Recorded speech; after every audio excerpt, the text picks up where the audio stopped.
মনে রেখে দেন, এই বাংলাদেশে হয়েছে, তার আগে শ্রীলঙ্কায় হয়েছে, তারপর রিসেন্ট নেপালে হলো, এরপরে বাকি আছে কে? বাকি আছে কে? কে? এই উম্মাত বড় চাইছে।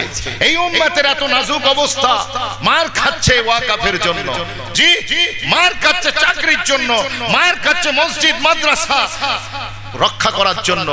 বড় আজীব তামাশা। আমি বাসের কন্ট্রাক্টর নয় যে আপনাদেরকে বলবো পিছনের দিকে আগিয়ে যান, পিছনের দিকে আগিয়ে যান। বাসের কন্ট্রাক্টর কি বলে? পিছনের দিকে আগাতে। আগাতে সামনের দিকে হয় না, পিছনের দিকে, সামনের দিকে। সেই জন্য আমি আপনাদেরকে বলবো একটু সামনে সামনে সরে এসে এই ফাঁকা জায়গাটা একটু পূর্ণ করলে খুশি হতাম। মুরব্বী বাবাজিরা থাক, জোয়ান যুবকরা একটু মহাব্বতে সামনের দিকে। সুন্দর শরীফ আল্লাহুম্মা সাল্লি আলা, মাশাআল্লাহ, আর একটু জোরে হবে না? ওয়া আলা আলি সাইয়্যিদিনা। रब को देखा कि मेरे नबी ने और किसी ने भी देखा नहीं है। জোরে বলুন না সুবহানাল্লাহ। 1 লক্ষের উপর নবী রাসূল এসেছেন, কেউ আমার নবীকে দেখেছে? জোরে বলবেন, কেউ দেখেছেন? কেউ দেখেননি। আল্লাহ মুসা নবীকে দাওয়াতও করেছিলেন, আজা আজা মুসা তুর পে।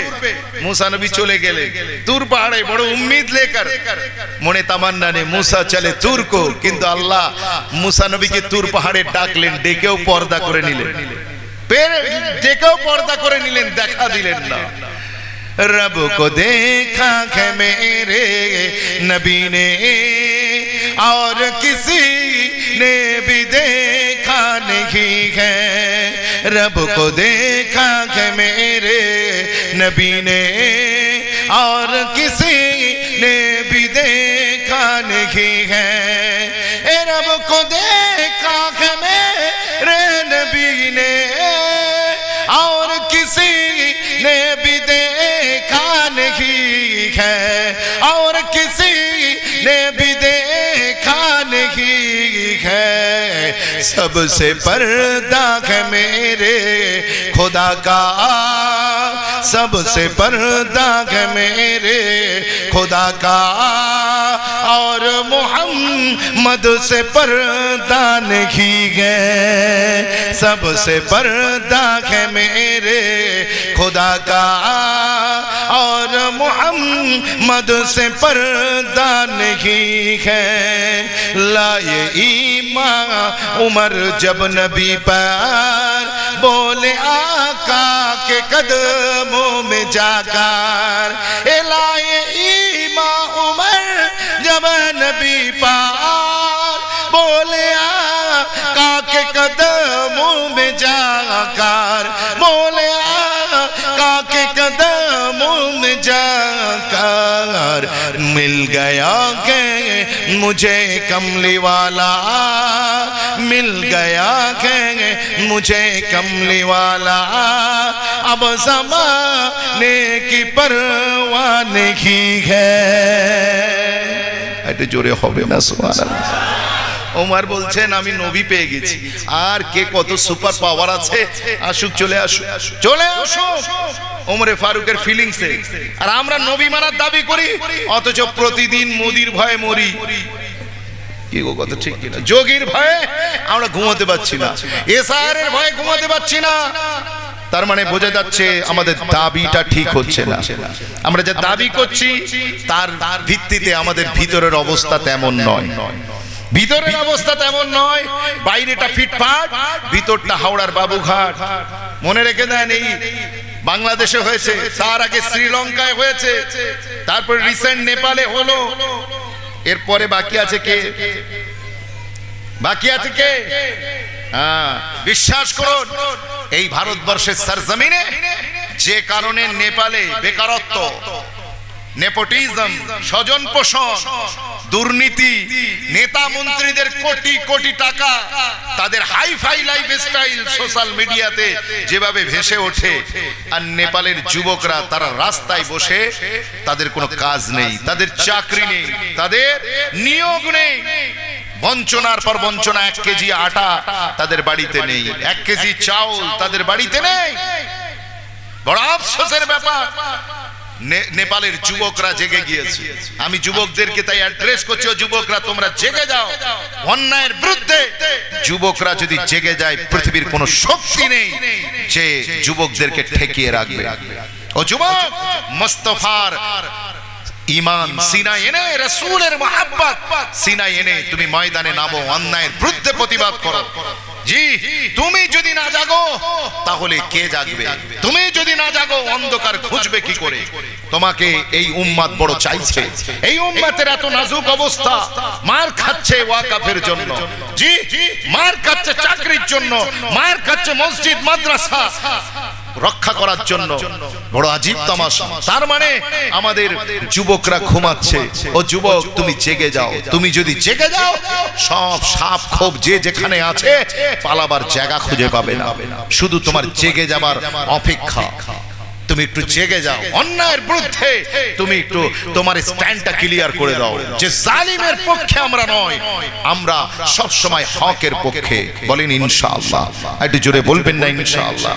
জি, মনে রাখবেন সেই নেপালের একই অবস্থা ভারতে চলছে। যুবকদের হাতে কাজ নাই, জিএসটির পর জিএসটি, জিএসটির পর জিএসটি। একটা গরুকে কবার জবাই করবেন, একটা মুরগিকে কবার আপনি বলি দেবেন কবার। বিশ্বাস করুন, সুতো কিনতে যান, সেখানে জিএসটি। সেই সুতো যে মেশিনে তৈরি হবে, সেই মেশিন কিনতে গেলে জিএসটি। বিশ্বাস করুন, সেই সুতো যখন কাপড়ে পরিণত হবে তখন জিএসটি। কাপড় যখন মার্কেটে আসবে তখন জিএসটি। আবার সেই কাপড় যখন কাস্টমার কিনে, ওস্তাকার কিনে বাড়ি নিয়ে যাবে তখন জিএসটি। ফের আবার সেই কাপড় কাটিং করে সেলাই হবে তখন জিএসটি। ফের মাল রেডি হবে, কাস্টমারের কাছে বেচবেন তখন জিএসটি। সেই কাস্টমার দোকানে নিয়ে এসে বিক্রি করবে তখন জিএসটি। আপনি একটা বকরিকে কবার জবাই করবেন? কথা বুঝতে পেরেছেন? জিএসটির পর জিএসটি, ট্যাক্সের পর ট্যাক্স। আমরা যে ট্যাক্স দিচ্ছি, সরকার আমাদের কি পরিষেবা দিয়েছে? কি পরিষেবা দিয়েছে? আমাদের দাবি ছিল ন্যূনতম আমাদের জান মাল আর আমাদের ধর্মের নিরাপত্তা, ন্যূনতম। এটা একটা বেসিক নিডস, কিন্তু সেখানে সরকার ফেলিওর। আপনি দেখেন না, সেই আপনার ঝাড়খণ্ড থেকে আপনার পরিযায়ী শ্রমিকরা, আমার মুসলিম ভাই বোনেরা, নন মুসলিম ভাইয়েরা, তারাও জান হাতে করে নিয়ে বাড়ি ফিরে আসছে। তাদের নিরাপত্তা দেবার কেউ নেই, এক মুঠো ভাত দেবার মুরদ নেই, কিল মারার গোসাই। কথা বুঝতে পেরেছে? ও যুবক, অন্যায়ের বিরুদ্ধে রাস্তায় নামো। আমার সম্পত্তি আমাকে অধিকার করতে হবে, আমাকে রক্ষা করতে হবে। কোন দাদা, কোন দিদি তোমার সম্পত্তি রক্ষা করবে না। আর আমি বলে দিয়ে যাই আপনাদেরকে, মনে রাখবেন, যে কটা সেকুলারিজমের ভেস ধরে বসে আছে ক্ষমতায়, খুব আপনার কথা বলছে। মনে রাখবেন, আপনার ভোটটা খালি এদিক আর ওদিক হতে দেরি। মনে রাখবেন, সেইগুলোকে পাক্কা শুভেন্দু হতে আপনি তাদের কাউকে মিস করবেন না। প্রত্যেকেই দেখবেন শুভেন্দুর বড় বাপ তারা। আপনার যদি সামান্য ভোট তার কাছ থেকে সরে যায়, দেখবেন মেকি মুসলিম প্রীতি সব খুলে যাবে। এখন থেকেই স্টার্ট হয়ে গিয়েছে। তাই মুসলমান, কেউ তোমার নয়, দাদা তোমার নয়, দিদি তোমার নয়। আর তুমি নিজেও যদি তোমার না হও, তাহলে ইয়াদ রাখনা, এই মাটিতেই তোমার কবর হবে। তোমার কবরের পাশে কাঁদার কোনো লোক হবে না। তুমি নিজে উঠে দাঁড়াও, নিজের হক আদায়ের জন্য ময়দানে নামো, প্রস্তুত হও। সামনে কঠিন দিন আসছে।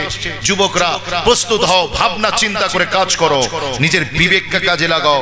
তোমার নবী এত বোকা ছিলেন না, তোমার নবী এত ইন্টেলেকচুয়াল ছিলেন। আর উম্মত এত বোকা কেন? উম্মত এত বোকা কেন? তোমার নবী কতটা ইন্টেলেকচুয়াল ছিল আমরা জানি। হুজুরের বুদ্ধিমত্তা কতটা, একটা খালি উদাহরণ দিই। হুজুর যখন মক্কা বিজয় করতে আসছেন, কাফেররাও তৈরি হয়ে গিয়েছে হুজুরকে বাধা দেবেন এবং লড়াই হবে।